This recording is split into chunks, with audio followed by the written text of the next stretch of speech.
안녕하세요. 위드시맨입니다. 2022년 5월 10일 다주택자 양도세 중과 한시적 배제 그 1년 이후에는 어떻게 될 것인가를 지속적으로 생각해 보면서 연재 글을 올리고 있습니다. 오늘은 그 7번째 시간이고요. 오늘은 제목을 조금 달리 해보았습니다. 기준금리 인상이 주택가격에 미치는 영향이라고 해보았는데요. 오늘 한국은행에서 기준금리를 전격적으로 인상했습니다. 그 인상에 따른 영향이 과연 어떻게 될 것인가를 한번 예측을 해보고자 같은 주제의 하부 내용으로 조금 글을 다루어 보고자 합니다. 생각을 해보고자 하는데, 그 전에 일단 2022년 5월 10일부터 1년간 한시적으로 다주택자의 양도세 중과가 배제되면서 그 이후에 주택이 하락할 것이다 라는 전제로 이 칼럼을 시작을 했고, 현재 상황이 어떻게 되어가는지 시장 상황을 파악해 본 결과 양도세 중과를 배제해주면 공급이 나오고 그 공급에 의해서 주택가격이 하락할 것이다 라는 통상적인 전제와는 달리 그 시행령 개정안이 미치는 영향과 오히려 다른 대출, 세금, 수요 공급 등의 환경과의 상호작용에 따른 지역적인 차이가 발생을 하면서 실질적인 시장 상황이 지역에 따라 다르게 나타나고 있음이 확인되었습니다. 오히려 이 양도세 중과 한시적 배제는 기존 매물이 나오는 단기적인 시간이기 때문에 그 한시적 배제가 일몰하는, 즉 혜택이 없어지는 내년 5월에는 오히려 기존 매물조차도 줄어들어서 공급이 줄어드는 현상을 발생시킬 것으로 판단하며, 오히려 그때쯤 가격이 상승하게 되면 지금이 일시적으로 공급이 출현하는 매수의 포인트가 될 수도 있다라고 말씀을 드린 바 있습니다. 다만 시장의 가격이 이 양도세 중과 배제라는 단 하나의 정책에 의해서 움직이는 것은 아니고 시장을 둘러싸는 많은 환경들에 의해서 종합적으로 상호작용을 하고 있기 때문에 또 다른 환경 변화에 따른 시장 상황의 분석과 예측이 필요하겠다라고 정리를 한 바 있습니다. 인사이트 1번부터 6번까지 보지 못하신 분들은 아래 링크를 걸어두었으니 먼저 참조를 하시고 이번 글을 보시면 더욱 좋을 것 같습니다. 오늘은 7번째 시간인데요. 주택가격에 영향을 미치는 변수, 그 첫 번째로 대출을 다루어 보고자 합니다. 최근 금리 상승이 굉장히 가파르게 일어나고 있습니다. 기준금리가 상승하고 이에 따라서 주택담보대출 금리도 상승하면 과연 어떻게 될 것인가? 7시간 전에 나온 뉴스, 그리고 3시간 전에 나온 뉴스인데요.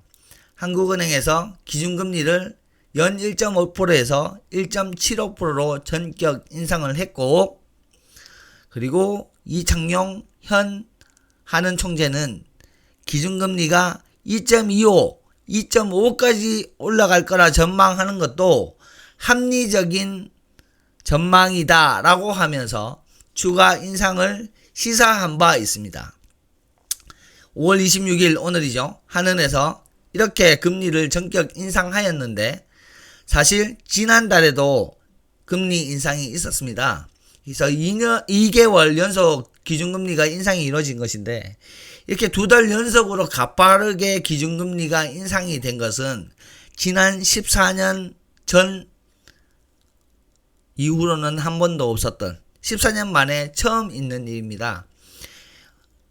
세계의 인플레이션 현상이 굉장히 뚜렷하게 나타나고 있습니다. 이를 억제하기 위해서 금리를 올릴 수밖에 없고, 세계 각국의 금리 차이에 의한 외환 관리에 문제가 생기면서 경제를 따라가기 위해서는 우리나라도 적극적으로 금리 인상을 할 수밖에 없습니다. 1.75%까지 올라간 것도 많이 올라간 상황인데, 향후 2.25, 2.5 수준까지도 빠르게 추가 인상될 수 있음을 시사하고 있고, 그래서 보면 이 뉴스에서 보면 올 연말 정도가 될 것이다라고 판단하고 추측하고도 있습니다. 사실 실제로 우리나라는 지난 2008년 미국발 서브프라임 모기지 사태 이후에 세계 경제 불황이 왔고 그 이후 09년부터 11년 사이에 한 번의 기준금리 상승기를 겪은 바가 있습니다. 당시에 한 2%, 기준금리가 2%에서 3.25%로 약 1.25%가 상승을 한 바 있는데요. 이 1.25% 상승은 최근 0.5에서 1.75까지의 1.25% 상승과 절대 상승량은 같습니다. 이후로 지속적인 경제 부양을 위해서 세계적으로 저금리 기조를 유지해왔고 0.5%까지 가는 거의 제로금리 수준까지 이르렀지만 최근에 세계적인 인플레이션 억제 대응에 따라서 금리를 올리고 있고 그래서 우리나라의 기준금리도 꾸준히 상승할 수밖에 없는 상황입니다. 이에 따라 주택담보대출 금리가 가파르게 인상되고 있고 주택 매수 심리의 악화에 부정적인 영향을 미치고 있는 것도 사실이죠. 사실 최근까지 금리는 계속해서 하락을 해왔지 상승을 해온 적이 없습니다. 따라서 금리 인상 자체가 시장 상황에 미치는 영향을 예측해본 또는 판단해본 과정이 많지 않았어요. 금리 인상 자체가 매매지수, 그러니까 매수 심리가 아니라 실질적인 주택 가격을 반영하는 매매지수에 미치는 실질적인 영향을 파악해보면요.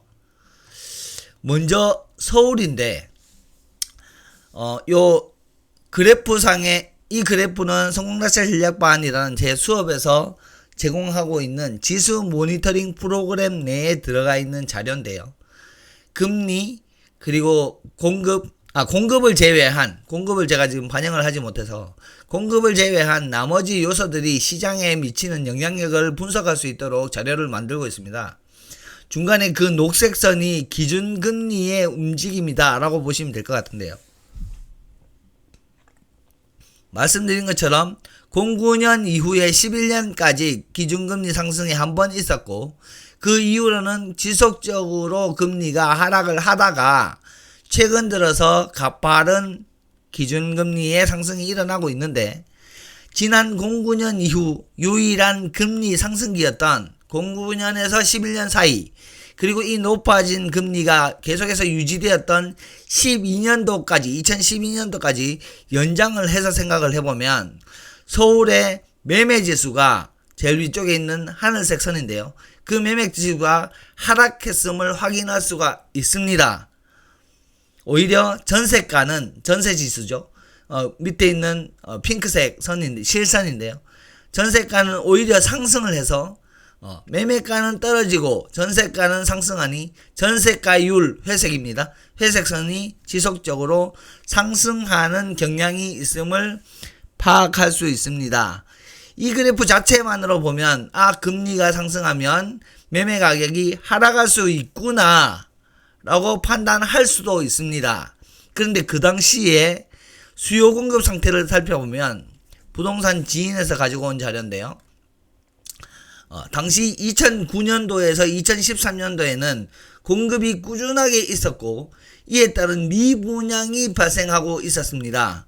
서울입니다. 수도권도 마찬가지이고 서울 수도권에 공급이 있고 적정 수준이지만 공급이 있고 그에 따른 미분양이 계속해서 있는 상황이었습니다. 그 상황에서 매매지수가 하락을 하고 있었죠.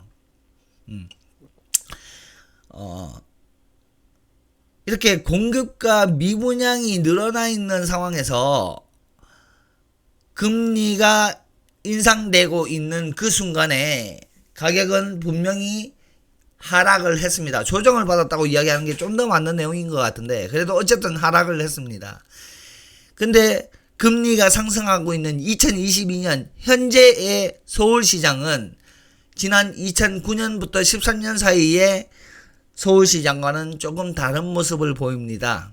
공급이 계속해서 줄어들어서 부족한 상황이고 미분양이 전혀 없는 상황입니다. 금리가 상승하고 있는 상황에서 매매지수가 아직 떨어지지 않고 있는, 즉 매매지수가 하락하고 있지 않는 이유라고 볼 수 있겠지요. 지역을 조금 달리해서 부산을 한번 보겠습니다.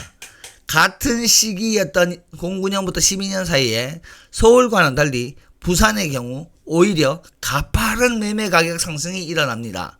또한 전세 가격과 매매 가격이 동시에 상승해 왔습니다. 마찬가지 부동산 지인 그래프를 통해서 부산을 살펴보면 서울과는 달리 09년부터 12년 사이에 부산의 같은 경우에는 공급이 부족했습니다. 공급이 부족한 상황이었고 미분양이 급속도로 감소하고 있는 상황이었기 때문에 이 수요 공급적인 측면으로서 봤을 때 서울과는 정반대의 상황이 펼쳐지고 있었습니다. 그래서 부산의 경우에는 서울과는 달리 매매 지수가 오히려 상승하는 현상이 발생을 했죠. 부산의 경우 기준금리가 오히려 하락세로 돌아선 2013년에 공급이 발생을 하고 미분양이 순간적으로 조금씩 늘어나면서 매매 지수가 조정되었음을 확인할 수 있습니다. 금리는 특정한 시장에 미치는 영향이 아니며 전국 주택담보대출에 동일하게 미치는 변수 요소입니다. 그런데 이 금리가 변화함에 따라 그 영향을 받는 시장은 반응을 다르게 하고 있었다는 것이 지난 09년부터 12년 사이에 서울과 부산의 매매지수 움직임을 보고 파악할 수 있습니다. 금리 상승의 과정이 여러 번 반복이 되어서 그 반복되는 과정 속에서 나오는 실질적인 시장의 반응을 지속적으로, 그러니까 여러 번 확인할 수 있었다면 그 신뢰도는 분명히 높아질 것인데 딱 한 번의 사례가 있었기 때문에 그 사례 분석만으로 이러한 사실을 다 추론해내는 것은, 판단하는 것은 어쩌면 신뢰도가 낮은 판단일지도 모릅니다. 그럼에도 불구하고 딱 한 번에 있었던 사례만을 비교해 봤을 때에는 금리 인상이 분명 매수 심리에 부정적인 영향을 미치는 것은 사실이나, 그래서 내 집 마련을 할 사람이 하지 못하고 임대를 하게 되거나 투자를 하고자 생각했던 분들이 투자를 하지 못하는 현상이 나올 수도 있으나 현실은 그렇지 못했다라는 겁니다. 만약에 임대가의 상승하게 되면 어떻게 될까요? 그래서 반전세가 나오고 반전세에 의한 월세가 집을 살 때보다 더 높은, 집을 살 때 금리가 올라가서 내야 될 이자 부담보다 그 월세가 더 높다면, 그래서 임대를 위한 비용이 더 많이 높아진다면 무조건 임대를 할 수 있을까요? 임대 가격이 올라서 기존보다 실투금이 현저하게 줄어들 경우, 그래서 그 이후에 절대 수익은 같은 상태에서 기대 수익률이 상승하게 된다면 투자자는 과연 가만히 있을까요? 금리의 상승보다 더 큰 외부 환경에 의해서 시장 상황이 반영되고 있다라고 추론할 수밖에 없습니다. 급매물이 출현하고 있는 현 시장에서 매수세가 충분히 살아나지 않는 이유에 금리 인상이 절대적이다라고 볼 수는 없다고 판단합니다.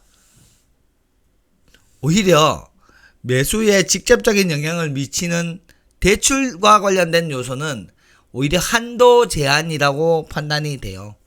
LTV라든지 DTI 규제가 아직 완화되지 않은 상황이기에 쉽게 말해서 필요한 돈을 빌릴 수 없어서 사지 못하는 것이지, 금리가 높아서 그 비용 부담이 발생을 해서 매수하지 못하는 것은 아니다라고 판단할 수밖에 없다는 거죠. 시장에 나온 뉴스가 매수 심리를 상당히 흔듭니다. 그리고 금리는 계속해서 상승할 거다라는 판단이 매수 심리에 굉장히 큰 부담의 요소가 되는 것도 사실이지만 그 정도가 과거의 사례에는 그리 크지 않았다는 부분에 한 번 더 집중을 해 보았으면 좋겠습니다. 그러면 향후에 부동산 주택 가격에 영향을 미칠 수 있는 환경 변화는 또 어떤 것들이 있는지를 꼼꼼히 확인해 보아야 할 것 같습니다. 이들의 종합적인 상관관계에 의해서 시장 상황이 만들어질 것이다 라고 판단하고 있기 때문인데요. 오늘은 뉴스가 나온 또 전격적인 금리 인상이 있었던 날이기에 이 부분과 같이 접목시켜서 한번 생각을 해 보았고요. 다음 시간에 또 다른 영향을 미치는 환경적인 변화가 어떤 것들이 있는지 생각해 볼 수 있도록 하겠습니다. 오늘 자료도 도움이 되었으면 좋겠습니다. 오늘은 여기까지 하겠습니다. 감사합니다.